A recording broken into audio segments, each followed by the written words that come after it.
Welcome everyone to the Lectures in Catholic Experience at St. Jerome's University. My name is David Seljak. I'm a professor of religious studies here at St. Jerome's and coordinator of the Lectures in Catholic Experience. Welcome tonight to tonight's lecture by Professor Paul Bramadat. The theme of the, before I get too far into my talk, I would like to begin, of course, today's event by respectfully acknowledging that St. Jerome's University and the University of Waterloo are on the traditional territory of the neutral Anishinaabe and Haudenosaunee peoples. We are, in fact, situated on the Haldimand Tract, the land promised to the Six Nations that includes 6 miles on each side of the Grand River. This is the second event in the 2021-22 Lectures in Catholic Experience. It is a presentation by Paul Bramadat entitled Religion and Vaccine Hesitancy in the Age of Anxiety. The theme of the 2022 Lectures in Catholic Experience is Fog and Light. I derived the title from the expression the fog of war, which was given to us by British writer Sir Lonsdale Augustus Hale in his 1896 book of that title. He used the term, I've been told that people are getting a bit of a feedback here, and so I'm going to mute my speaker and try that again. Let's see if that works a bit better. The theme of the 2021-22 Lectures in Catholic Experience is Fog and Light. I derived the title of the expression, from the expression the fog of war, which was given to us by British writer Sir Lonsdale Augustus Hale in his 1896 book of that title. He used the term to describe the state of ignorance and uncertainty that commanders commonly experience when they are unsure about the real strength or position of their enemies or even of their friends. All around us, a fog of information, misinformation, and disinformation complicates public debates around politics, growing socioeconomic inequality, climate change, issues of racism, indigenization, and reconciliation, as well as old prejudices around ethnicity, religion, sexual orientation, and identity. But the fog is especially thick around questions of COVID-19. For the 2021 Lectures in Catholic Experience, we have asked our speakers to help us find light in these uncertain and difficult times. The current fog of uncertainty around COVID-19 has even shaped the way we offer the Lectures in Catholic Experience this year. The fall lectures will be held online, just as we presented last year's lectures. We will announce the winter lectures later in the semester when we can better see the impact of the fourth wave of COVID-19 on access to our campus, if there is any such wave. Our lecture tonight features Paul Bramadat, Director of the University of Victoria's Centre for Studies in Religion and Society and Professor in its Religion, Culture and Society program. His title is Religion and Vaccine Hesitancy in the Age of Anxiety. Now, Canada has administered some 58 million doses of COVID vaccines so far, enough to have vaccinated with at least one dose about 77% of the Canadians' population, about 88% of the population 12 years and older. Still, about 10% of the population tells pollsters that they refuse to be vaccinated. What is behind this phenomenon? Paul Bramadat argues that while we normally distinguish between cultural and religious forms of vaccine hesitancy, both are rooted in deeper concerns that people have about personal autonomy, as well as what they see as the ambient toxicity of the world. In this lecture, Paul Bramadat will reflect on the religious roots of vaccine hesitancy an element often ignored in analyses of opposition to vaccination. He examines the vantage point of the hesitant individual and community to discuss what sort of world is being imagined as the problem and what they propose as the solution. Since our success in battling the COVID-19 pandemic and getting back to normal lies in vaccine uptake and how often vaccine hesitancy is rooted in religion, Professor Bramadat's talk on conspiracy theory spirituality, or conspirituality, could not be more timely or important. Director of the University of Victoria Centre for Studies in Religion and Society, Professor Bramadat has produced an impressive number of books on the intersection between religion and public issues. He is, for example, co-editor of Public Health in the Age of Anxiety, Religious and Cultural Roots of Vaccine Hesitancy in Canada. He's also produced with Lauren Dawson, a University of Waterloo professor, Religious Radicalization and Securitization in Canada and Beyond, and another health-related book, Spirituality in Hospice Palliative Care. In fact, Paul and I are old friends. I met Paul when we were both graduate students at McGill University in Montreal. He was pursuing his master's degree while I was doing my doctorate. He went on to complete his doctorate at McMaster University and then to teach at the University of Winnipeg. He later moved to the University of Victoria to take over as director of the CSRS. When we reconnected after graduate school, Paul had become interested in issues of multiculturalism and religion. Religion, he had written, was the elephant in the room when discussing multiculturalism and the integration of immigrants and refugees into Canadian society. Long before other theorists recognized religious diversity as an urgent and important element of multicultural policy, Paul had done groundbreaking work, both in terms of scholarship, but also in terms of public policy research for the federal government's Multiculturalism and Human Rights Program. Out of this commitment came some important scholarship, such as his book, International Migration and the Governance of Religious Diversity, co-edited with a German sociologist, Matthias Koenig. As well, Paul produced Religion and Ethnicity in Canada and Christianity and Ethnicity in Canada, both now at the University of Toronto Press, both co-edited with yours truly. But equally important, out of this commitment came a genuine improvement in the way that the federal government deals with religious diversity and religious freedom in its multiculturalism policy and practices.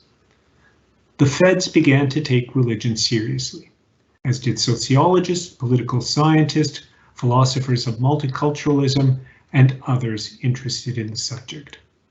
But Paul was there first. Paul's latest projects are Urban Religious Events, Public Spirituality in Contested Spaces, published this year, co-edited with European sociologists, and Religion at the Edge, Nature, Spirituality and Secularity in the Pacific Northwest, edited with Patricia O'Connell-Killen and the University of Waterloo's own Sarah Wilkins-Laflamme. Paul's latest research is on Indigenous spirituality in Canada. He has also begun work on an ethnographic study of yoga entitled Global Spiritualities, Local Bodies, Spirituality and Postural Yoga in Canada and the United States. Now, during the question and answer period, I will simply ask you, please do not ask Paul about yoga. Paul will talk forever about yoga. Paul will break the internet lecturing us about yoga. So please, people, do not ask Paul about spirituality and yoga. That is a topic for another day. Seriously though, the arc of Paul's career has been to convince scholars, policymakers, and members of the broader community to take religion and spirituality seriously, because people take religion and spirituality seriously, even if some in academic, political, policy, and media circles do not. In fidelity to that arc, tonight Professor Bramadat, my friend and colleague, will address the role of religion and conspiracy theory spirituality, or conspirituality, in vaccine hesitancy in an age of anxiety. So without further ado, please help me welcome Professor Bramadat. Paul.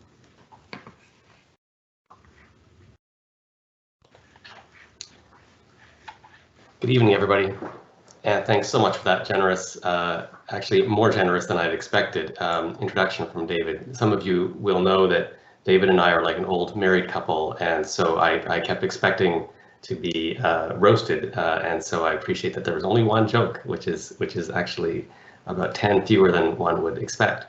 So thanks, everybody. I'm very pleased to be here and really proud to be welcomed into this community again. I gave another lecture in the same series. It must have been 10 years ago, maybe more than that, when I was just a small boy.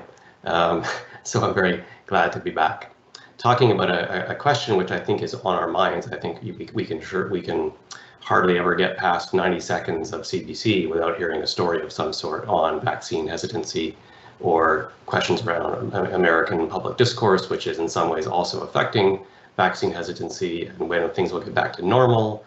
You name it, I think these questions are really front of mind for so many of us. I am not an epidemiologist or a biologist, but rather a religious studies scholar, as David mentioned. And my interest really is in the way in which some of these categories that we use to think about vaccine hesitancy ought to be, I'll use a kind of a 25-cent word, problematized, thought through more carefully. And so that's what I hope to do today, with a special focus on what we call conspirituality. Because it seems to me that the distinctions we often make between so-called religious and so-called cultural forms of vaccine hesitancy are somewhat artificial, and it's worthwhile to think about some of the more complicated, deeper questions that kind of stand underneath vaccine hesitancy. So just so you know, the sources of today's talk, in other words, the context out of which I'm speaking, is the book that David mentioned, which was in 2017. I published Public Health in the Age of Anxiety, and it was a wonderful project. I brought together anthropologists, philosophers, social psychologists, biologists. Who else do we have? We had pediatricians, we had public health specialists, we had a journalist, Andre Picard from the Globe and Mail. We had the medical director of the BC Centre for Disease Control. So we had all kinds of really interesting stakeholders in the conversation. And it taught me a great deal about the kind of variety of forces involved in vaccine hesitancy, and also some of the peculiar ways in which vaccine research and rollout works across the country. And, you know, I guess I started that project in probably 2013, 2014. And so I've been involved for nearly a decade in the debates around vaccine hesitancy at a local and national and now international level.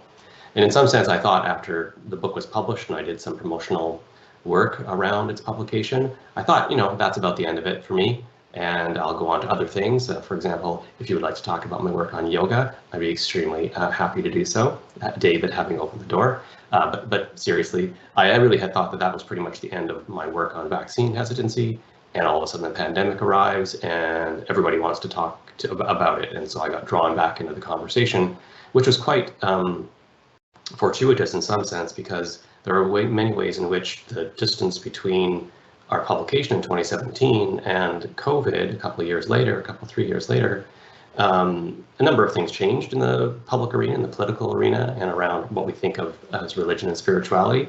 And it gave me an opportunity to think about what it is we missed. We didn't miss much, but we did miss some things in that book. Principally, what we missed is the question around the capital P politicization of vaccine hesitancy. I don't think any of us anticipated that, you know, mask wearing and vaccine uptake would be in some sense so closely aligned with political, capital P political affiliation. That really wasn't such a big force in sort of any, well, it wasn't a big force really before 2017, that's for sure, when we published this book. So this has given me an opportunity to kind of revisit the kind of theoretical contributions that we were making and see about what the changes in the world had done to the kind of core argument we were making. So one of the challenges with talking about vaccine hesitancy is how to get past a really good New York Times or Guardian article, and how to say more than something like what's wrong with these people? You know, and also, why don't people think more like me? So much of social science research and humanities research really does boil down to that question, which is to say, look, my peers and I, we're very sensible people. We think very sensible things about climate change, about vaccines, about sexuality, and why aren't people more like me? And I'm actually not that interested anymore in addressing that question of why people aren't more like me. There's lots of reasons to not be like me. And I get it now that I'm a firmly middle-aged man. I understand that. And so I want to kind of see if we can go a little bit past that question, which is often, again, this is the reason that many people can't stand academics, is because so many of us are really puzzled by why people aren't as curious about these kinds of concepts as we are. And I want to see if we can get a little bit beyond that. So here's the plan for this evening. By the way, I think David mentioned I'm in Victoria, which is on the unceded lands of the Coast Salish people, and I'm very, very pleased to be here on those beautiful lands. And it's just the late afternoon here, so I gather it's dark where you are. So for this evening, what we want to do is do these four things. I want to distinguish, as David pointed out, between religious and cultural roots of vaccine hesitancy. And then I want to question the distinction that we usually make between these two forms of vaccine hesitancy. I want to introduce you to this concept of conspirituality. Some of you may have heard this, but I want to kind of take you into the concept and see what it does for our thinking about the things we are hearing around us and things we're seeing in the news. And then I want to think about, you know, what this new concept and what we're learning about in the last few years might teach us about how we might get through the pandemic. And so that's the general arc of what we are going to do this afternoon or this evening. So let's think about religious vaccine hesitancy, capital R religious vaccine hesitancy. In other words, the kind of vaccine hesitancy you might think of as being something you'd hear in church or mosque or temple or synagogue, or something which has a kind of almost an imprimatur on it from some religious community. It turns out that very little of vaccine hesitancy in our culture is capital R religious in orientation. The forms of hesitancy that are capital R religious are, you know, usually ethical dilemmas, for example, around the use of human animal cells to create vaccines.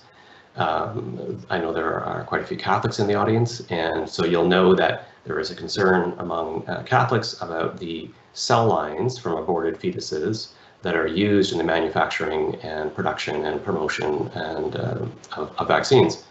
And, you know, that is a not trivial concern for sure, but certainly the church has come out firmly in support of vaccines, even though they recognize that the involvement of any fetal cells in the production of vaccines is not a small moral problem, but as moral problems go, rubella and COVID and so forth are bigger ones, and so the church has come out in support of it. And so those Catholics who are still concerned about it are few in number. But it's just worth thinking about it. Sometimes people assume that all Catholics are concerned about this, but of course you all know that that's not the case. In fact, in Canada at least, the bigger, probably the largest type of vaccine hesitancy that is religiously rooted would be from the kind of evangelical, or mostly what we might call fundamentalist Christian side of the Christian community. These would really be Dutch Calvinist Reformed, or also sometimes mega church fundamentalists, who operate according to a kind of a binary view of the world, where there is a kind of a tension between worldly and Christian sensibilities, and there's a sort of a resistance to following along in the wake of science and other moral and political norms that might be associated with the dominant culture, because there's a kind of a general suspicion of the dominant culture, and this kind of sense that, look, if God wants you to get ill, you should get ill, and who are you to mess around with God's plan for your life? Because this is a very core, I would say, fundamentalist Christian sensibility, that God has a plan for each individual person, and it is not our job to interfere with that plan. In fact, it's actually somewhat hubristic to think you should do that. And when we look at these outbreaks I've listed here, there seems to be quite a bit of evidence that these outbreaks are rooted in, and they sort of showed up in some of these smaller fundamentalists, mostly not entirely rural, but some predominantly rural communities. And it was often family doctors who would notice this in these small towns. They would say, wait a second, what's the common denominator among these people who are having pertussis or rubella or measles conditions? And they were able to trace it back to churches. Christian Scientists, this is a somewhat controversial question, because actually there are lots of Christian Scientists who are quite comfortable with vaccines, but in some sense Christian Scientists are not unpredictably vaccine skeptical, partly because their very notion of what the body is and what suffering is somewhat different than the mainstream sense of what the body and suffering are about.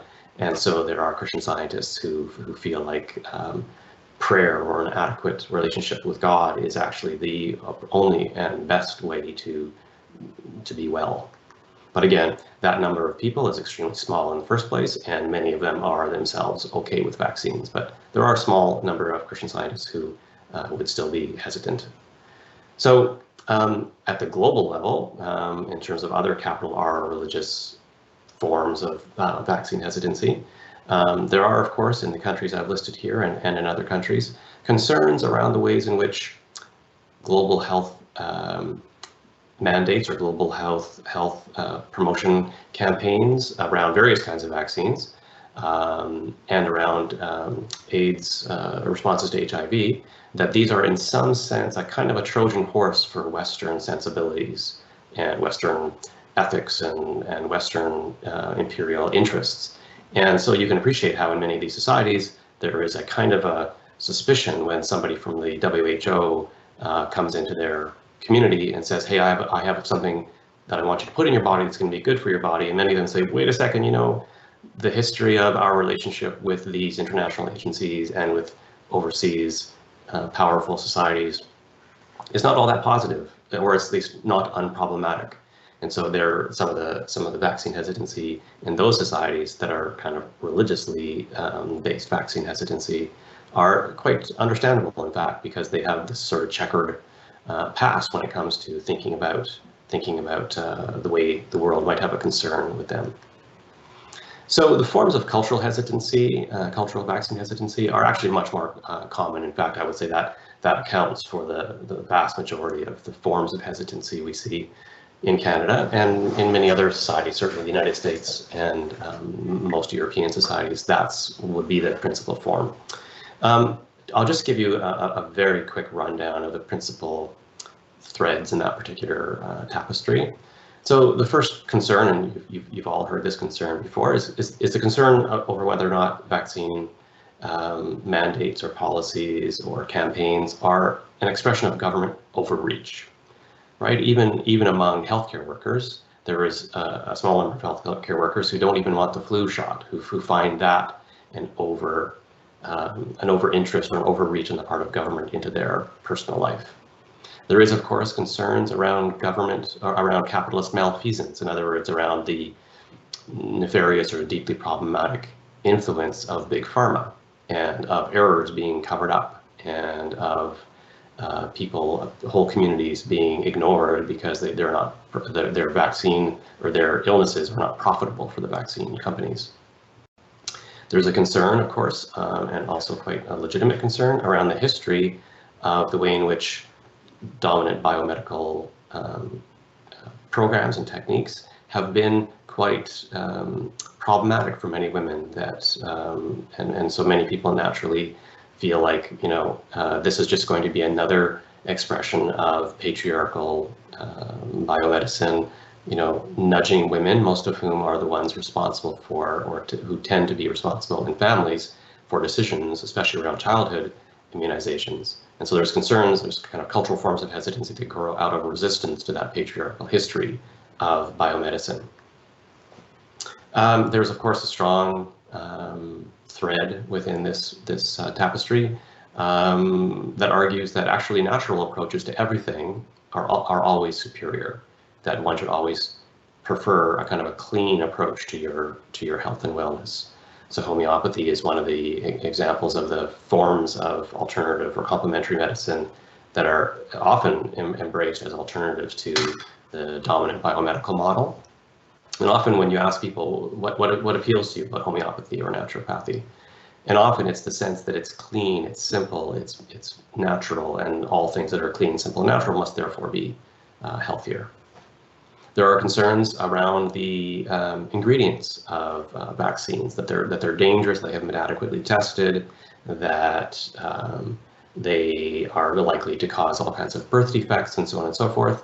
Again, some of those concerns make sense, and usually, however, when you talk to actual vaccine scientists, they can say, well, there's more of ingredient X in your Coke or in your beer or in your Twinkie or in your chocolate bar than there is in vaccines. And so often it's the case that it's not as though some of these things aren't in vaccines as preservatives or as part of the manufacturing process, but that their levels are quite low. Nonetheless, these concerns around ingredients are there, and they're legitimate concerns that are not uncommonly articulated.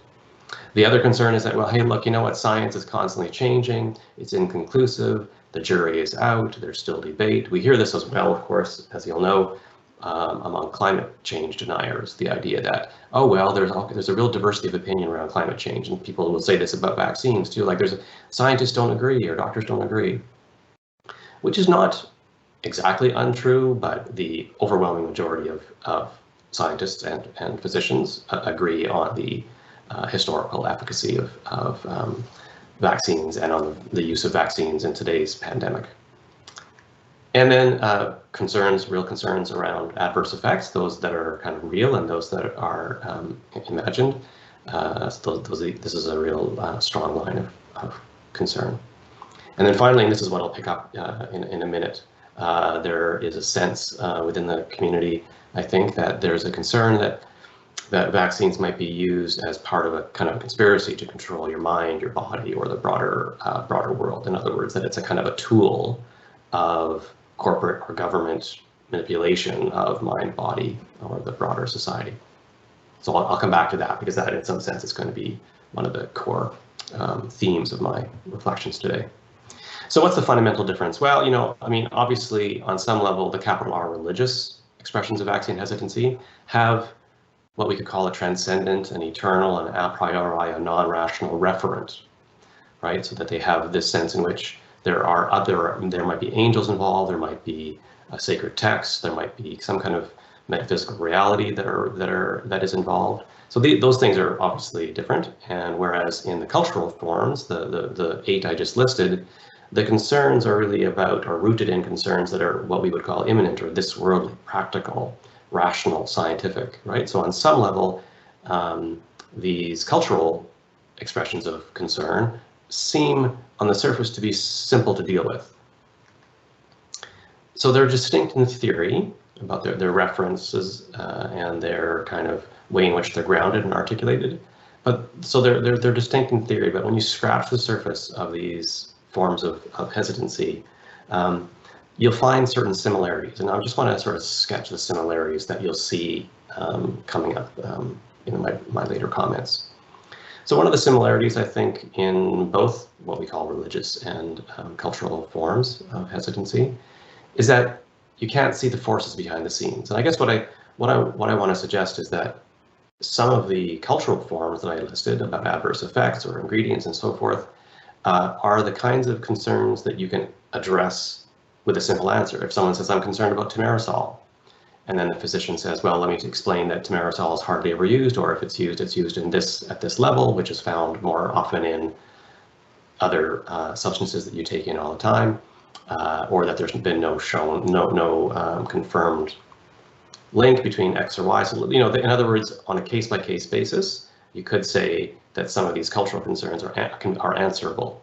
And what I'm interested in is what happens, or how we might think of people or communities where the concern continues even after the answer is provided, right? And here you get to the similarities between the religious and the cultural. And that, again, the first one was that there are forces behind the scenes. There's a kind of a orderly and manageable world at work. We can't really see it or know it properly, but there is some kind of order to the world.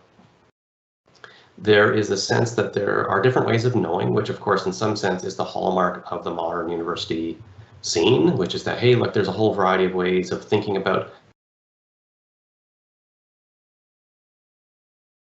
to be affirmed. And this different ways of knowing allows people to say, look, there are other scientists who take a different perspective, and maybe there is a conspiracy, and maybe we don't know enough yet about such and such a vaccine, or such and such a virus for that matter.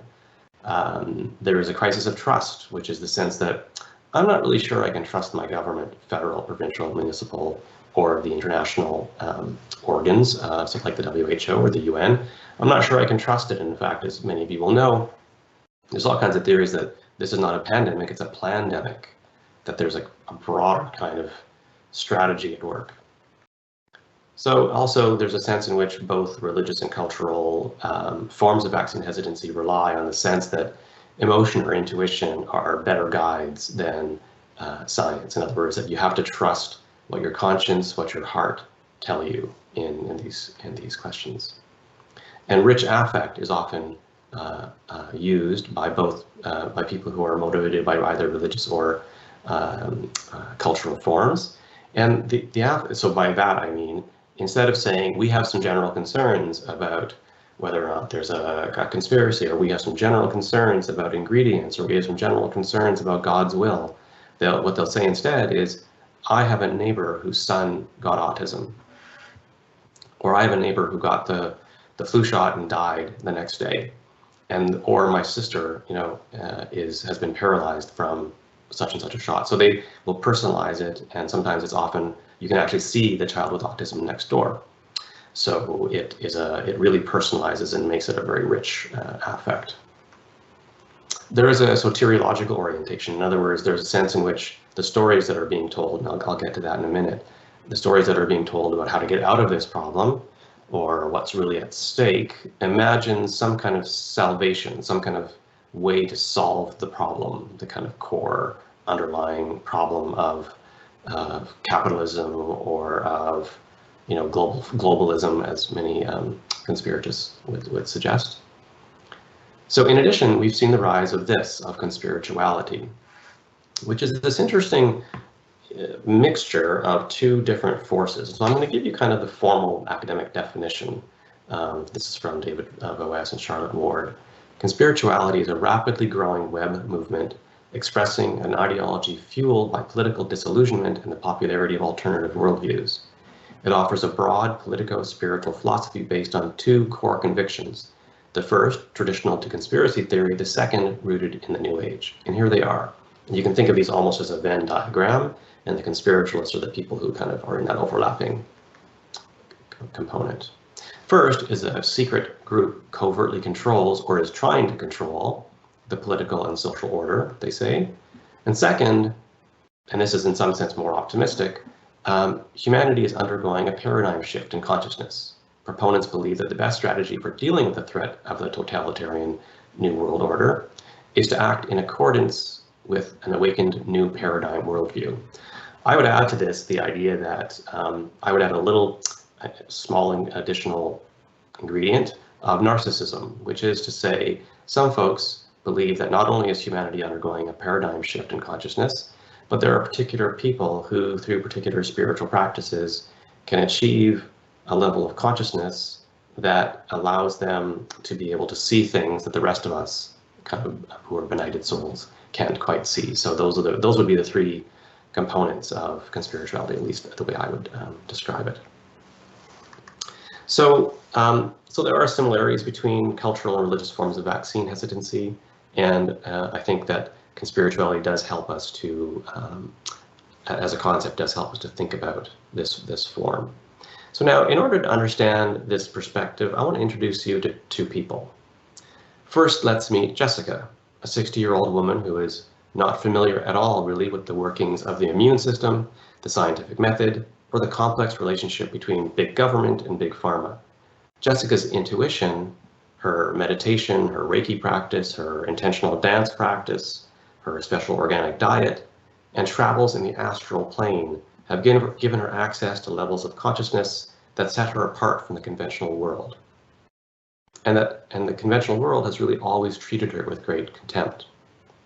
Some of her friends sent her links to YouTube videos that confirm everything her intuition is already telling her, which is that vaccine promoters represent the same economic, social, and patriarchal forces that have taken our species to the very brink of environmental apocalypse, and that have made her life so personally difficult.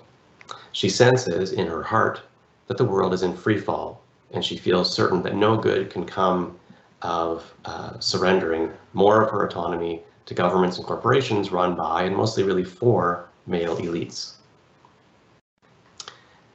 Now I want to introduce you to Kevin, or Kevins, because as you can tell, these are all different people. Kevin is an advanced yoga practitioner and meditator. He's an educated, cosmopolitan, self-proclaimed, spiritual, 50-something-year-old professional. For Kevin, vaccines are inherently dangerous tools of shady corporations and governments whose real interest is to control the ignorant so-called sheep. Beyond that, he knows that he has the spiritual capacities both to protect himself from ever-mutating viruses and to see beyond the veil of social convention. Such perspicacity allows him and his peers to access a layer of reality in which all truths are laid bare. And it's while being in that layer of reality and clarity that Kevin can see the truly nefarious global manipulations at work in the way the pandemic has been both manufactured and mismanaged. So Jessica and Kevin are sort of composite characters. Actually, I have certain people in mind, but I've sort of clustered together a variety of ideas and features that help you to sort of sense some of the spirits and sensibilities that one finds in vaccine hesitant communities, especially those informed by what we think of as conspirituality. There are other people, of course, other types, you could say. But these quick sketches remind us that we're talking about real people, and that's very useful. So I want to make some general observations about these communities. First, it's difficult for many scholars to imagine how it comes to pass that the same conspirituality rallies and Facebook pages can include hippie homeschooling yoga moms and libertarian white male nationalists. Now, the fact that so many of us are shocked that these groups can inhabit the same physical and mental spaces reflects the hubris of academics and others who think that religion mainly happens, as it were, here in the mind, and who think that religion is really about tiny systems of dogmas and doctrines and finite ritual practices. These folks, and I think really this is the majority perspective about religion kind of outside of the academy, they really bracket the messy, the contradictory, the embodied and intersectional aspects of religious life. But messy is actually the norm when it comes to religion. From the hippie protesting beside the alt-right Jordan Peterson loving libertarian, we learn not so much that these sort of auto-reifications, we might call them, that we learn that not just that they don't tell us anything, but they just don't tell us the whole truth. So in this case, as we hover between the old world that is running amok and the better, healthier world that conspiritualists are trying to birth, the enemy of my enemy is my friend. So strange political alliances should be actually expected. So second, we need to reflect on what these communities think is wrong with the way things are. Now here, there be monsters, as the ancient maps used to warn us, on the edges. And here the shadowy forces behind the pandemic include states, corporations, scientists, public health experts, nurses, billionaires, and pizza parlor operators, all of which are working through shady cabals, government agencies, academic journals, accountable pedophile rings, foreign adversaries, and apex predator capitalists. Now listen, it's hard not to patronize, mock, or diminish these people, but let me put things as positively as possible and suggest that almost all of the conspiritual perspectives on vaccines share a sense that the world as we normies see it is not the actual world, and the world as it is terribly out of sync with the world as it could be. And the world as it could be truly just, beautiful, and healthy for everyone. And that architecture for a better world is hinted at in the balance we see in nature, in the harmony we sometimes see within our own bodies or in the cosmos, and in the sublime truths revealed in whispers from the subtle body to the coarse body that yogis and meditators are trained to use to advance their practice. The forces that might rectify the current physical, global, or universal imbalances are being mustered right now in advance of a kind of a revolution that might be stalled for a while, but cannot be deferred forever. And to hasten the new Jerusalem that they might imagine, they need to uncover the falseness of the world in which we are all so badly entangled. Now, here I want to underline that this false world is not revealed uniquely or for the first time in the pandemic, not at all. That is to say, Jessica and Kevin and other vaccine hesitant people, hesitancy for them, hesitancy is not always, and perhaps it's not even usually about vaccines as such. Of course, sometimes it is about vaccines, right? Their adverse effects, their ingredients, their funding, their distribution, the people who don't get them, their history, their development timelines, and so on. But often, as I mentioned earlier, these quite legitimate concerns around ingredients and so forth and side effects, and these innocent misunderstandings they're quite legitimate, and they can be addressed with evidence and compassion. But when these explanations fail to assuage the doubts that people express, this usually suggests that the initial doubts reflected concerns not actually exclusively about vaccines as such, but about what we might call conventional regimes of truth and trust, out of which vaccines emerge and on which they depend. Instead, what we have all witnessed has revealed in this pandemic, what we've all witnessed has revealed the chasms between divergent ways of knowing, ways of imagining wellness in civil society, ways of thinking about the unseen world and its implications for conventional science and public health. Another way to put this is to say that these movements are not only about saying no. They do say no, of course, they need to say no. But they also construct this negation as a necessary part of a broader and courageous affirmation of an alternative community governed by different values and working to protect the most vulnerable among us. And by protecting the most vulnerable among us, they're protecting all of us, in fact. So what are they affirming, broadly speaking? Provisionally, they're affirming these kinds of things. First, their worlds are often oriented toward the liberation of the mind from oppressive structures, okay, the liberation of the mind and the body. Second, they are imagining a kind of new Jerusalem, a new paradigm, a great awakening. This is a very common rhetorical tool used within these communities. They are imagining a new, trustworthy meta-narrative to describe the way in which the world works, the way the body works, and the way we can achieve some kind of freedom from all oppressions. They're imagining a cleansing of an ambiently toxic world. This is quite important. This is actually a very common sense, the sense that the world is really in deep trouble, that the air is polluted, that the oceans are polluted, that our food supply is polluted, that you can't trust the things you get from the grocery store, that only a particular kind of organic local diet is going to be healthy for you, that you need to go through all kinds of difficult cleansing practices, whether it's colonics or hot yoga or whatever, to cleanse you of your toxins. The idea that your existing organs aren't adequate to clean you from the all the dirty features of our world.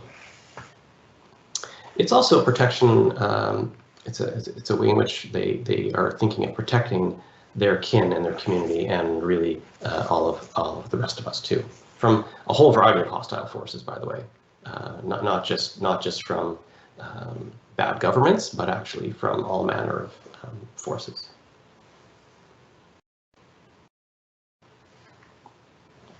Third, and here's the real dilemma, or one of the major dilemmas, I think.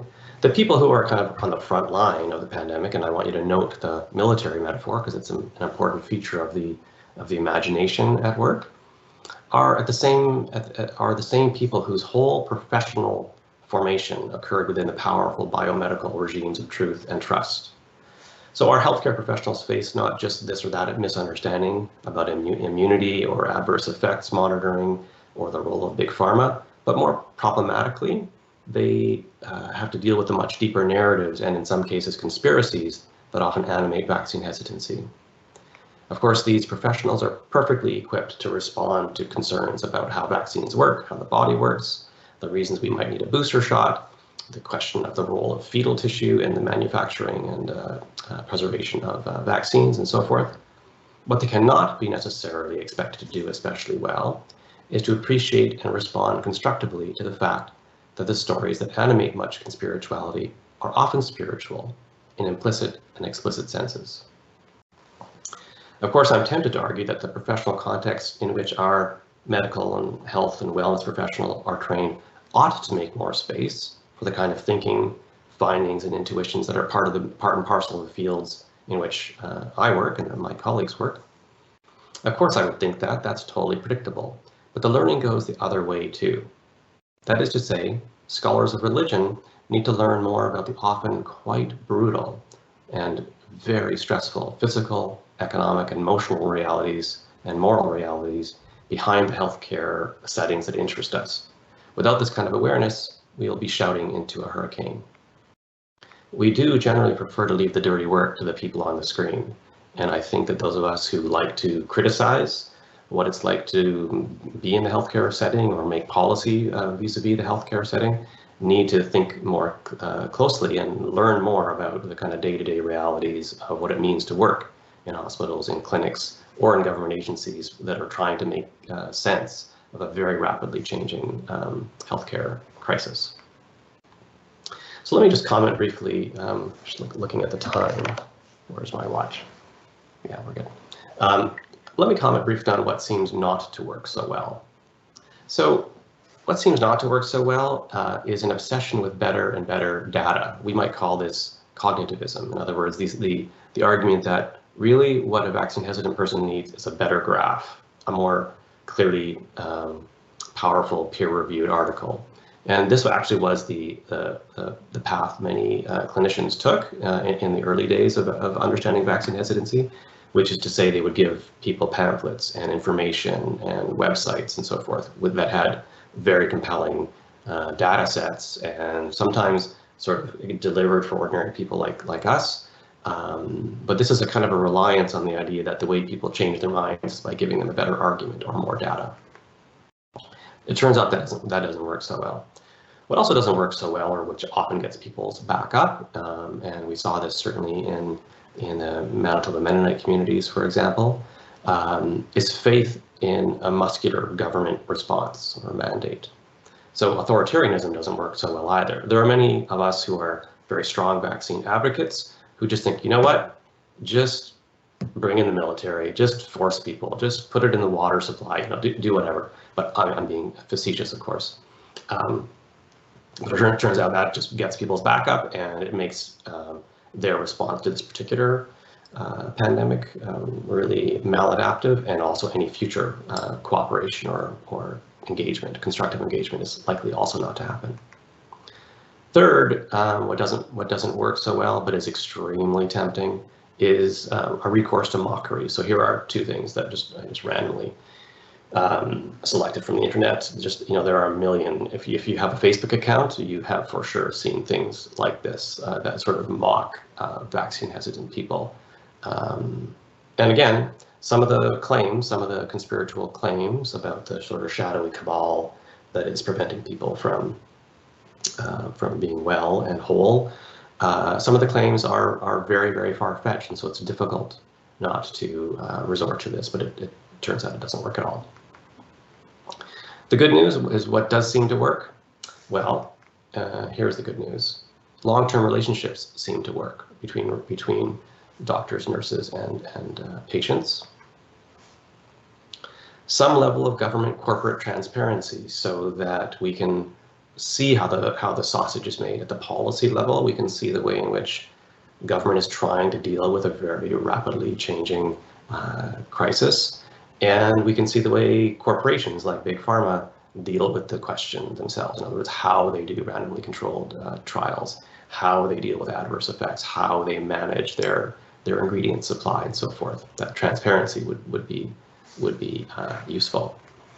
And finally, developing the capacity to see analogies, I think one of the things that gets in the way of productive, constructive conversations between clinicians and patients is the inability for clinicians and strong vaccine advocates to see that many aspects of the way they think about their own lives and their own values and their own consumer choices and their own voting choices are full of all kinds of wishful thinking and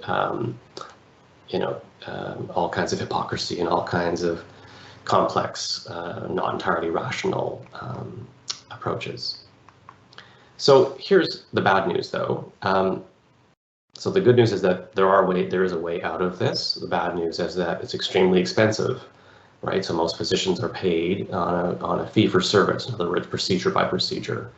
And if a physician is going to spend an entire hour with a person comes in to get their routine vaccination for their child, and the physician needs to spend a full hour or more talking to the parents of this child, it's just very expensive. That physician can only bill for one particular procedure, and that procedure might have a billing amount of $20, so that physician might have made $20 that hour, but he or she has to pay for their MOA and for their lease and for their window washing and for their insurance and so on and so forth. So it's very expensive to have full conversations and frequent conversations with a single family about a single child or a single COVID vaccine. The delays also have consequences. If we say, for example, you can delay your child's routine immunization schedule, well, that just creates more opportunities for that virus or that illness to spread and to mutate. So the delays have consequences for the child, but also for the child's kin and any people around that child who are not adequately protected. Governments and corporations are not so crazy about being fully transparent. It turns out this shouldn't come as news to anybody, but there's a real resistance for governments and corporations to be fully transparent about the way they're weighing these concerns about the cost of the vaccine and who gets it first, and how do we ration the vaccine, and should we, instead of giving booster shots to people under 85, should we be sending those vaccines to the developing world? So governments are not so crazy about letting people know that that's how they're making these decisions, because people often get very alarmed when they see how the sausage is actually made. The same thing with Big Pharma. We can absolutely understand why they're reluctant to be fully transparent about all the features of developing vaccines. And finally, polarization is quite extreme in our society around this topic, and so it's very difficult not to fall into the temptation to be in one camp or the other, to see the situation unfolding in that way. So, in a nutshell, just by way of some concluding comments, I'm arguing that the distinction between cultural and religious forms of vaccine hesitancy prevents a consideration of some of the commonalities, and it's actually the ways in which these forms of hesitancy overlap that is actually not just intellectually interesting, but it helps us appreciate why the resistance to the sort of so-called cultural resistance to vaccines isn't easily erasable or sort of fixable. It's partly because we're dealing with values and convictions and worldviews that are as important to people as religious values and worldviews and perceptions are. Understanding the ways in which these forms of hesitancy reflect a kind of deep crisis of trust and truth in our society, I think, is vital. I think there's a real need to be aware of how much things have changed, even in the last 30 years, around trust and truth. Perhaps we can talk about that in the question period. And as I mentioned, vaccine hesitancy is not really about vaccines, or at least it's not entirely about vaccines. So sometimes, especially when we started getting complex signals about the efficacy of some of the vaccine options, people began to just spin out of control and become immediately, self-proclaimed experts on immunology and epidemiology and so forth. But I think really that conversations about efficacy, blood clotting, ingredients, etc., can sometimes distract us from the actual cause of things, which is the ambient anxiety about the state of the world that's really related to the authority of medicine, government, nations, the individual, the sovereignty of the self, and so forth. That's in some sense what I think is kind of running the show, and it's expressing itself through vaccine hesitancy. Conspirituality is, I think, a very useful metaphor for thinking about some of the strange bedfellows of vaccine hesitancy, and I think it's an important factor to consider, because especially in the louder expressions of vaccine hesitancy, especially that one sees in the United States, and that one saw prior to the election, the most recent federal election, it's really important to sort of see the ways in which this sensibility has emerged. You know, you could say that its home is in the United States, but it doesn't just live there. It lives in the internet, in some sense. And we need really, I think, long, patient, you know, courageous kinds of discussions with our loved ones and neighbors in order to have meaningful conversations about vaccines. So, you know, vaccines are really among the most impressive interventions humans have made into the world's well-being. It's probably among the top 3 things we've done to support life on this planet. The demonstrated efficiency and safety of contemporary vaccines make it difficult for advocates to take hesitant people seriously, especially if people seem to be hesitant about vaccines because they feel as though they are part of some kind of complex conspiracy. And the gulf that can open up between people in such conflicts can be massive. And part of my work is to provide an account of how we got here in the first place, and perhaps how we might get out. Now, I noted the importance of seeking similarities between hesitant and non-hesitant people, of seeing the intuitions, hopes, fears, and irrationalities at work in many of our perspectives, not just about vaccines, but about all kinds of other decisions we make. Often in these conflicts, we end up facing one another in the same way that lawyers might face one another in a messy divorce, in which the husband and wife are each represented as caricatures of virtue or failure. Perhaps that's inevitable at the end of a bad marriage, but it is no way to start a new friendship, much less take care of children. I always lament the breakdown of familial or professional relationships over this particular issue. And for the record, I've lost relationships. I have lost relationships to this question too. And so there are Kevins and Jessicas in my life that I've in some sense lost, and I really lament that. To use the divorce analogy, it always strikes me that even though sometimes the marriage really should end, the welfare of the child, in this case public health, I hope should be kept at the front of our minds. Perhaps in these now quite common conflicts between vaccine opponents and vaccine advocates, the former sometimes forget that underneath the white coats are complex people, desires, and feelings. While advocates might say their actions and the biomedical model are exclusively governed by the science, in practice, our motivations and intuitions are complicated.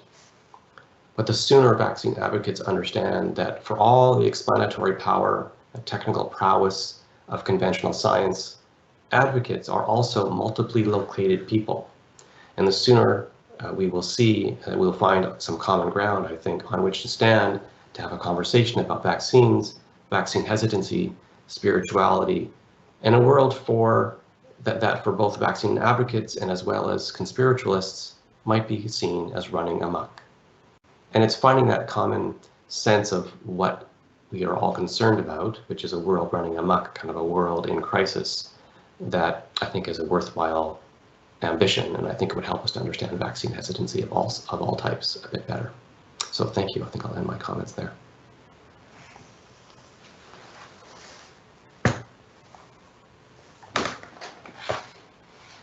Shall I unshare, David? Yes, thank you, Paul. Please do that. Thank you very much, Paul. You know, Paul is a friend, but I do want to say, Paul, I've hosted literally dozens of these lectures at St. Jerome's and the University of Waterloo, and I can say that among all of those lectures, and we're easily talking about over 100, I can say, I think without fear of contradiction, that yours was, without question, the most recent. So, and I'm not saying that just as a friend. Now, to our attendees, I want to say you may participate in the Q&A. by finding the Q&A icon, which is up near the Leave button, up on that bar at the top of your Teams screen. You can post questions, comments at any time during the Q&A portion of the event. I will moderate these and read them to Paul, who will answer them as time permits. And in fact, David, just for the record, I can't see anybody's picture, but that's fine as long as people can see whatever you want them to see. They will be able to see you as soon as Morgan switches over to you. I have the first question, Paul, and that is if you may comment about more about in terms of organized religion. Instead of one person asked, instead of Jessica's and Kevin's, what about Catholics that engage in conspirituality? There are bishops such as Archbishop Vigano and Bishop Schneider, or Catholic Catholic media personalities like Dr. Taylor Marshall and others, that they too see this as, that the resisting vaccine is part of a stand for true belief against a kind of globalist conspiracy rooted around the theme of the Great Reset. Can you speak specifically to Catholic resistance, or if not more broadly to this idea of a globalist, a Great Reset by a kind of centralizing globalist agenda? Yeah, thanks for that very good question. That's very helpful. That the Catholic community is not my principal research focus. However, I would think that those kinds of concerns that one hears from within the Catholic community reflect longstanding sort of minority forms of Catholicism in the world, and I would see those articulations today. Especially given the fact that the dominant mood in the Church, or the dominant mood in the Vatican, is pro-vaccine, and the Pope has certainly been supportive of vaccinations as an act of love. So I would see the small group of Catholics who are resistant and who do imagine that there's a kind of a globalist takeover or globalist threat to the Church and to the rest of the world. I would see this as very much an enduring Catholic sensibility that is probably not going to go anywhere anytime quickly. And it's also not about vaccines. It's principally about the shrinking space for the Catholic Church in the modern world. That obviously is a long-standing tension, and so to deal with it constructively, because again, if the fact that the WHO and the UN and the Pope are so supportive of vaccine of universal vaccines for COVID and other illnesses, the fact that isn't convincing suggests, or rather just reminds us, that there is a small group of Catholics who do see themselves as besieged. And how do you convince a person that they're not besieged? Especially, you certainly don't want to do it in a besieging manner. In other words, you don't want to say, hey, look, you're a terrible Catholic, the Pope just said this, you really must do this, because actually their perspective is that the world, both the spiritual world as well as the political world, has been aligned against them, and they're naturally concerned about what that might mean for the future of all humankind. So I would generally suggest that one would try to find the sort of loving, compassionate component of that perception. If the perception is that the world is besieged, then you can say, well, look, then what we have in common is a wish to protect innocence, and then try over a long period of time to show them that one of the ways to protect people, at least in the interim, before a second coming or whatever is imagined to be the religious solution to the real problems of the world, perhaps that might be of some use. But the problem is that particular substrain of the Catholic community is not all that likely to be convinced by what would be called in the Protestant context friendship evangelism, right? So the slow, long unfolding of relationships within which one might articulate other approaches to vaccines. Mm-hmm. So I do find it alarming that these perspectives still exist, even though the dominant mood in the Church is positive. Yeah, I mean, when I saw that question, I wanted to say this describes a good number of my relatives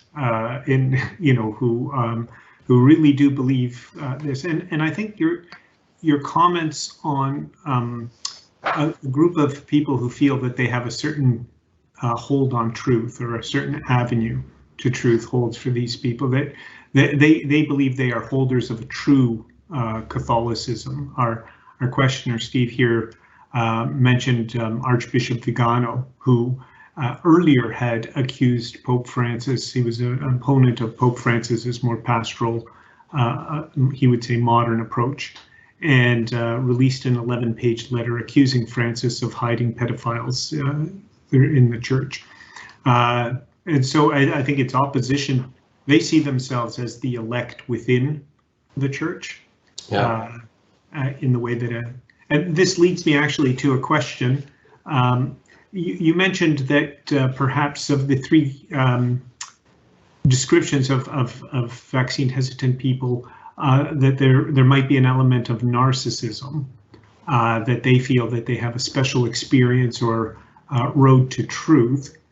And someone asks if this is narcissism, and obviously an RS scholar here, narcissism or Gnosticism, that these people have a kind of special access to a special liberating knowledge, and this gives them, this is kind of, I mean, this is the Gnostic position, right? A kind of sectarian position where we, the special few, the marginalized, the oppressed, the righteous few, have to guard the truth against this large, powerful, oppressive, but morally compromised majority. So someone's asking you to ask that question. Yeah, I think that's a brilliant invocation of that concept of Gnosticism, and I think in some ways, in practice, the two tendencies wouldn't be easy to distinguish. I mean, because what is it? Why is it that this one particular person or this particular group believes they have this special gnosis, this special knowledge? It's because they think that there's something special about themselves and their community, that somehow people with multiple, PhDs and MDs and the sort of scientific consensus isn't quite getting. And so whether you call it narcissism or Gnosticism, I'm not sure what the difference is in effect. I have another question here. Is vaccine hesitancy in Canada unique in any way? How does it compare to vaccine hesitancy in other societies? Yeah, I mean, so vaccine hesitancy in any society will always reflect I would say, the local and national discourses. So for example, if you look at vaccine hesitancy throughout Canadian history, when it was occurring in Quebec, for example, in the early years of vaccine programs, the tensions or the resistance to vaccines very much reflected French English Catholic Protestant tensions. On the West Coast, there's a much stronger, I would say, New Age, perhaps one might also say Gnostic, strain within vaccine hesitancy. In the United States, it's heavily aligned with capital P political parties, which is a thing you don't really see here, or you didn't really see it here until the rise of the People's Party, Maxime Bernier's party. So every society will give a very different kind of backdrop against which vaccine hesitancy has to be understood. And so one of the jobs of social scientists or humanists who are looking at vaccine hesitancy is to say, this is not some kind of abstract, phenomenon. This is a phenomenon that is very much about the space in which it occurs. But one of the challenging, so on the one hand, I say that, right? I say that it reflects, it'll reflect Quebec issues, or it'll reflect American issues, or it'll reflect Canadian issues, or whatever. And of course, within vaccine hesitancy within Indigenous communities, it reflects a very understandable dark memory that they have about the role of the state in their lives and in their bodies. And so it's very understandable that they would have hesitancy. So on the one hand, I'm saying that it's very much about the nation or the region or the community.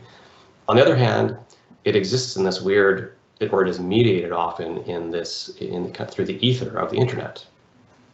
And that means it's strangely deterritorialized, while at the same time being hyper-territorialized. So on the one hand, it's about your yoga group, or it's about your mom's group, or it's about your uncle who lives down the street and who is influencing you, or who has A, B, or C concern that grows very much out of their immediate, spatial, their immediate location.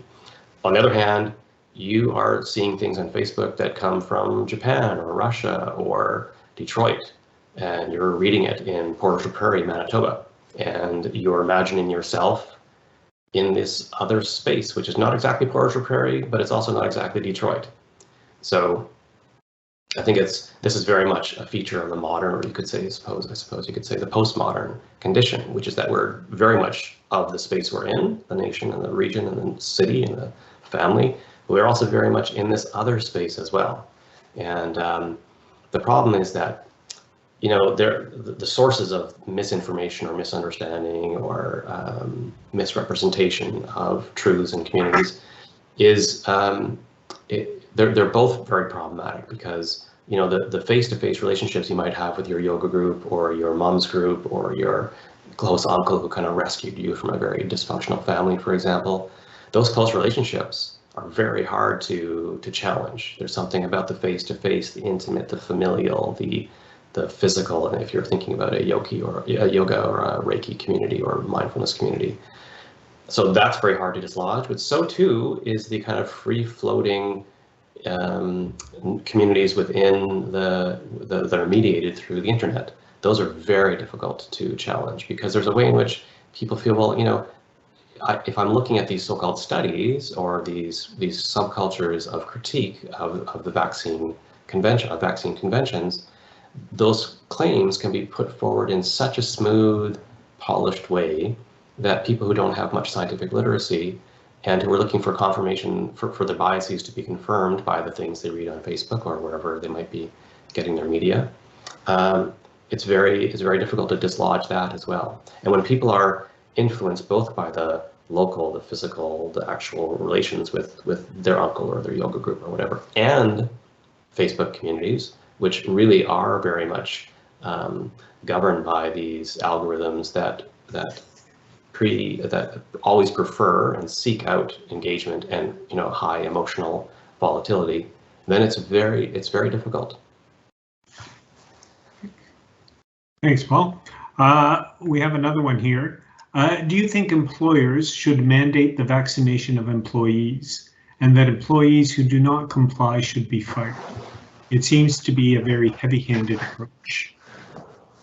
Yeah, it does seem to be heavy-handed. On the other hand, to be honest, I'm a strong vaccine advocate, and I think that personally, no one gave me this wand to wave, but if I was to be given a wand, I would say that it would be required for participation in the business, and the consequences of that in each business of a person saying, no, I'm not supportive of that, wouldn't necessarily be fired, but perhaps suspended, or perhaps given an option to work from home, which of course we have found this last year and a half is actually quite feasible for many of us.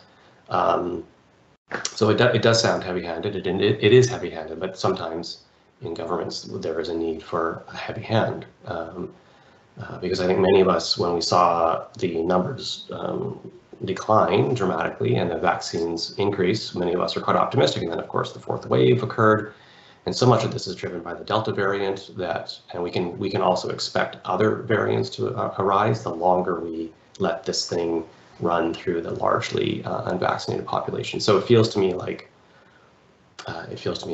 making this mandatory is not inappropriate, as long as the consequences for people opting out are not all that are not threats of an existential nature. That people aren't going to be on the street tomorrow if they are fired, but that there's some kind of ways to soften the blow. Thank you, Paul. I have a statement and a question. I think that you are saying that we need to stay curious in our conversations with the other. Is this what you're saying? I think the tension between truth and trust are critical, and that there are parallels between vaccine hesitancy and our current work in Canada in terms of the Truth and Reconciliation Commission. So do you see parallels there? I'd be curious to know what the person thinks the parallels might be. Because in some sense, the process that we're going through as a whole society vis-a-vis the TRC, or the implications of the TRC report, are about coming to terms with what we did to get this land and to make sure that English and French are spoken in most places, and to how to kind of manage and contain Indigenous people. That's more coming to terms with realities and then trying to find a creative, innovative way forward that is as inclusive as possible and as honest as possible. I'm not sure that kind of curiosity, and then of course one does have to be curious in that process, because one has to at least be able to say, even though I've been told that Canada is fundamentally a place of peace, order, and good governance, and I'm now learning these new things about how for many people in the society that's not been the case. So one has to be open and curious enough to want to learn about that new story you're hearing.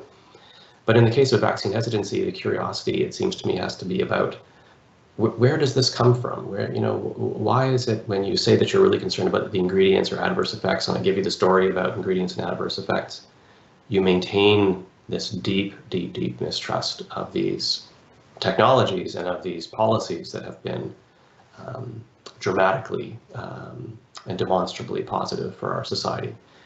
There, it seems to me the curiosity is of a different kind. It's not coming to terms with some historical injustice, but it is about trying to say, how can we move forward together? And I'm curious, at least I want to be open to all manner of ways of moving forward with people, so as not to have these kind of periods of these moments of alienation between people and within families. Right. I think the gist of the question was, you've answered, but I think what they were trying to get at is how do we move forward when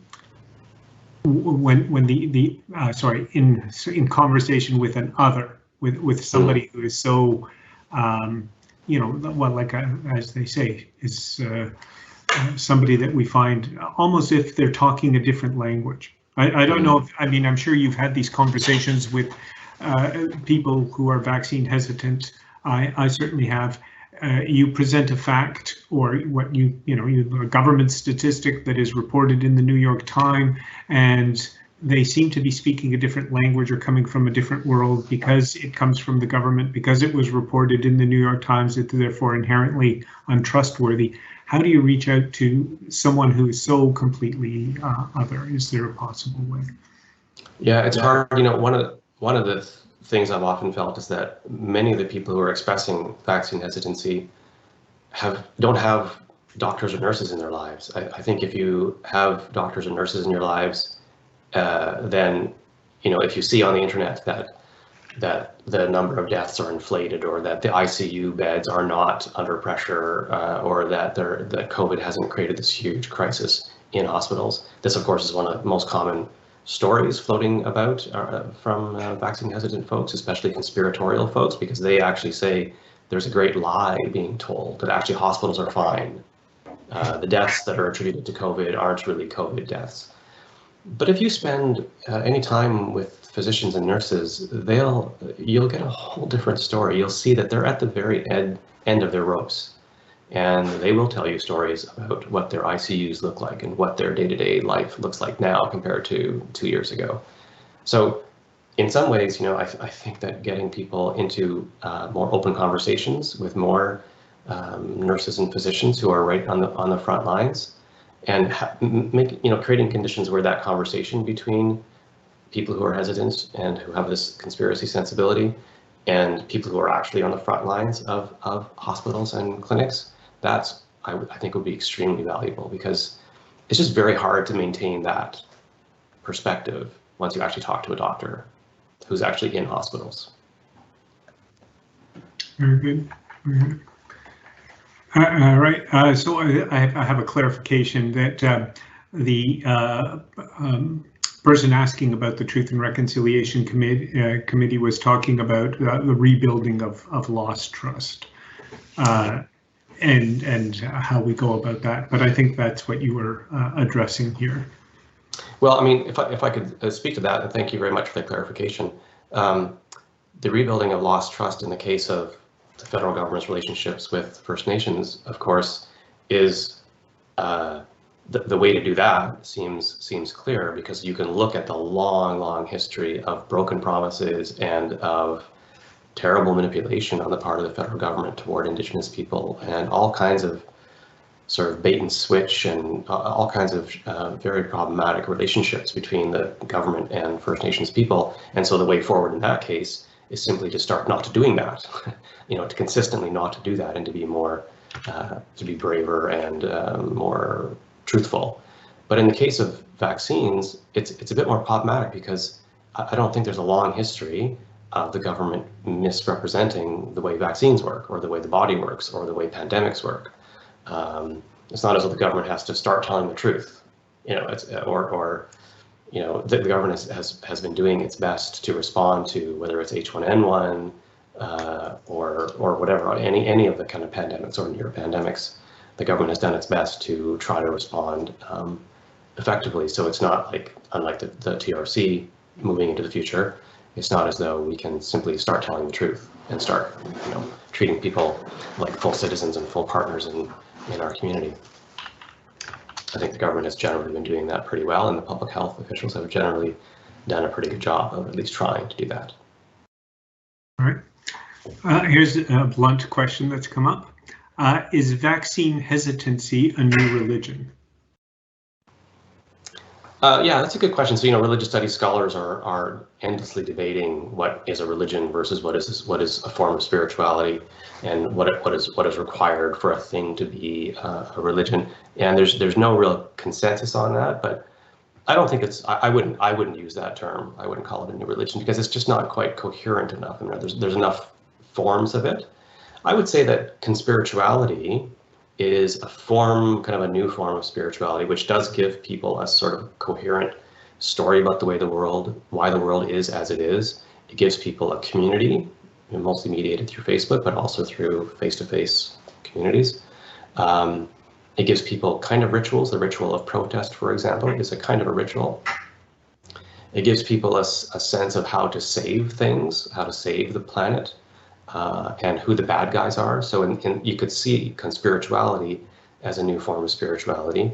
And I think it is useful to ask that question, why are people as attached as they are to these narratives?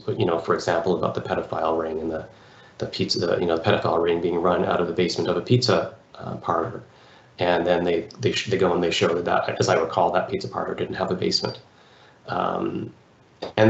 But people still maintain that story. So how does that work? But the same thing happened with homeopathy, which of course is a very popular alternative or complementary modality. And there have been all kinds of studies that show that it has nothing more than a placebo effect. Now, a placebo effect is still some kind of effect, but it's not the kind of effect that homeopaths think is being affected. And so then why does that modality continue? Well, it continues partly because it's about the gesture of care that occurs in a homeopath's office, and the sense of love and concern that one experiences when being a part of a community that is committed to homeopathy. So those are features of wellness and of medical care that I think we don't pay enough attention to. And to have a kind of a mechanistic model for the way the body works and the way health and wellness are mediated is, I think, a very narrow thing. And so instead of simply saying, well, look, homeopathy, there's no data that it works. Well, that's actually, on a medical level, that's true. But since it's still popular, we need to then ask the question, what is it doing for people at a social, at a spiritual, at a psychological level? What is it doing for people?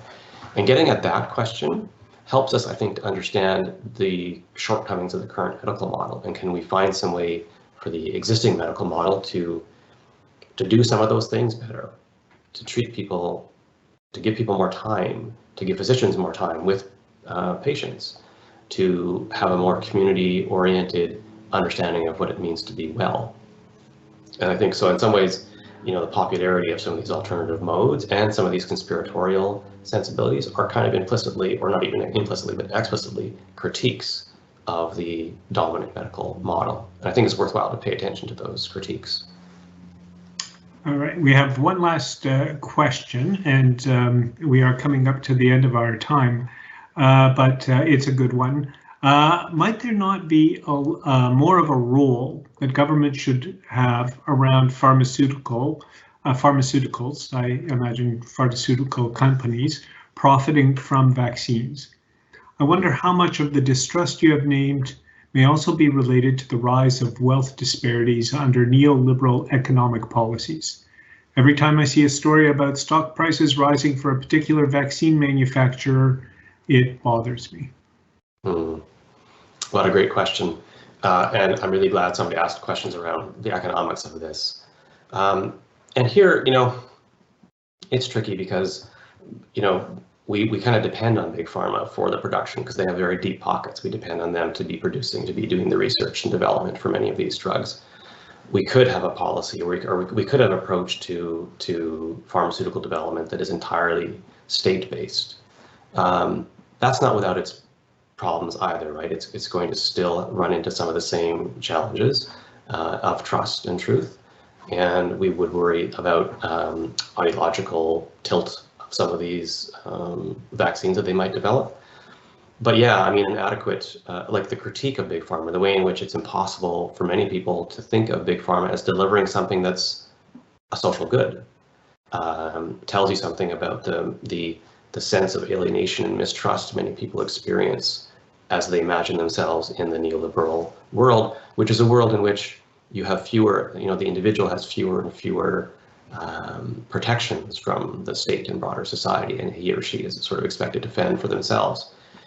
And if we see, corporations, not just big pharma, but other corporations, for example, Amazon and Google, do we see these corporations as sort of friends of our flourishing or enemies? And, I think the real problem is that it's quite ambiguous, and people don't really like that kind of moral ambiguity or political ambiguity. We would much prefer to think, what the real problem with our culture is? Facebook or Jeff Bezos or big pharma. And obviously, there's all kinds of critiques one can make about those three mega corporations or forms of corporations. And we could have a whole other talk on me just going through the critiques, all of which you're probably, the question asker is probably quite familiar with. But of course, the real problem is that there's tremendous value, the tremendous benefit that these corporations have also delivered for our society. And I think as humans and as a broader culture, we don't manage ambiguity all that well. We would much prefer to have a kind of a cleaner, more pure account of the way the world really works. And I think sort of purity discourses that big pharma is always evil, or that Amazon is always evil, or that Google is, Google or Facebook or whatever, is those are very tempting. There's something very appealing about those kinds of stories, but I feel like usually it's the case that the more complicated, the longer, the dirtier, the messier story is generally closer to the truth. And so I would personally favor some kind of closer regulation of big pharma by government, and perhaps a more aggressive taxing system. But this is way outside of my realm of expertise, and I could just be shooting in the dark here. I'm just, I'm very sympathetic to the question asker's concerns, and I do think it's important to be always sort of, as we say in religious studies, to sort of follow the money. But following the money in this case sometimes actually just makes the ambiguities deeper, whether that following the money through Facebook, because many of us, of course, get all kinds of misinformation from Facebook, but also all kinds of solidarity through Facebook with communities and friends that are far flung. And so I think it's another one of these, the critique of the kind of economic aspects of the pandemic. It's extremely worthwhile, and what it does is brings to the surface broader concerns around fairness, justice, and the neoliberal turn in our society, and it's worthwhile to keep that dimension of the conversation alive. So that's why I appreciate this question. Thank you, Paul. Thank you for your answers, and thank you to our attendees for their wonderful questions. I did, in fact, fail to mention that Paul did, in fact, give a lecture at the St. Jerome's. At that time, it was called the Center for Lectures in Catholic Experience, but it wasn't 10 years ago. It was in 2005. So Paul may be a little deeper into middle age than he imagines. 2005. So. I don't think I had a driver's license then even, did I? Morgan, I need to be live.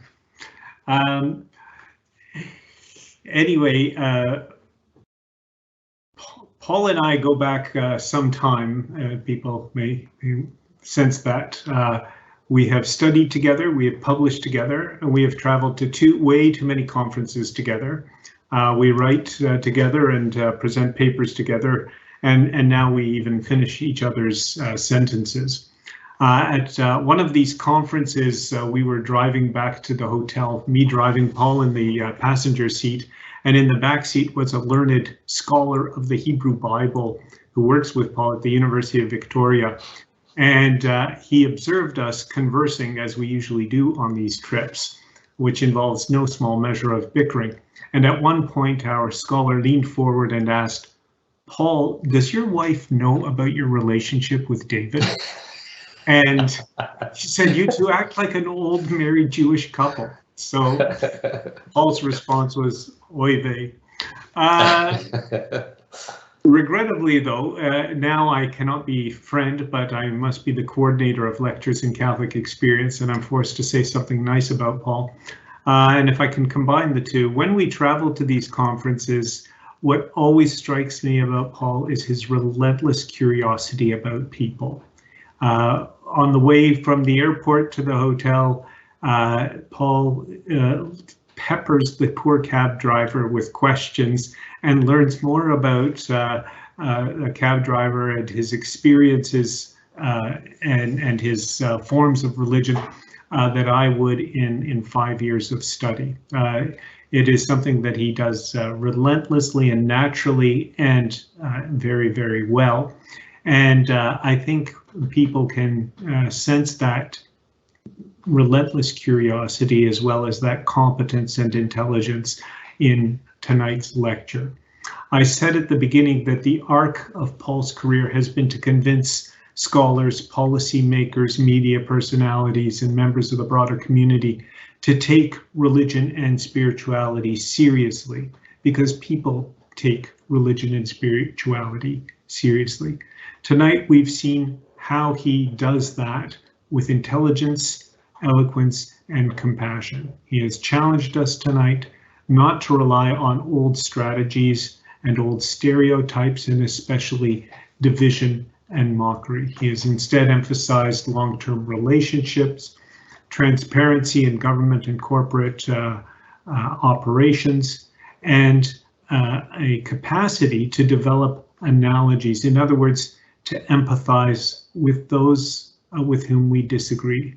And I think those are attributes in public life that have been sorely lacking in a wide variety of issues, and certainly in debates around the COVID vaccination campaign and pandemic. And so I think we need to thank Paul for his contribution tonight. And regrettably, the Teams environment does not allow you to hear our applause and appreciation, Paul, but you can trust me that it is very much there. Our next lecture is called Restoring the Medicine Line as Indigenous Land Guardianship. And it is by Melissa K. Nelson, a wonderful scholar with whom Paul and I have both worked on a volume that we are developing on Indigenous spirituality in Canada. She is an ecologist and an Indigenous scholar activist, member of the Turtle Mountain Anishinaabe Métis community. She is now a professor of Indigenous sustainability at Arizona State University.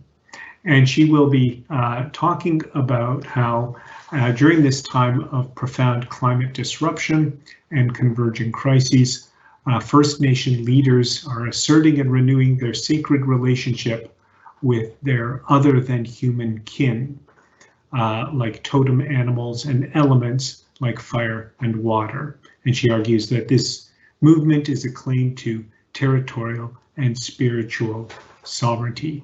So that is on November 12th, I believe, at 7:30. And you are all welcome and encouraged to attend. If you will allow me then just to wrap up with some thank yous, especially to the people who have helped put this together technically. Morgan Regier, who is our technical person and producer, Marilyn Caird, who handles publicity and communication for the Lectures in Catholic Experience, Tate Kelly, who is our IT whiz, and thank you again to Paul for providing us with a wonderful and informative lecture. Finally, I'd like to thank you, the attendees, the community, our virtual community so far. We hope to meet again on our beloved campus at St. Jerome's, and we hope you will join us there for the winter season. But we have held decisions about that in abeyance until we can see the path forward once the fog of uncertainty lifts a little bit more. So with that, I just wanted to say to each and every one of you, good night, and again, thank you for your participation in the St. Jerome's Lectures in Catholic Experience. Good night all.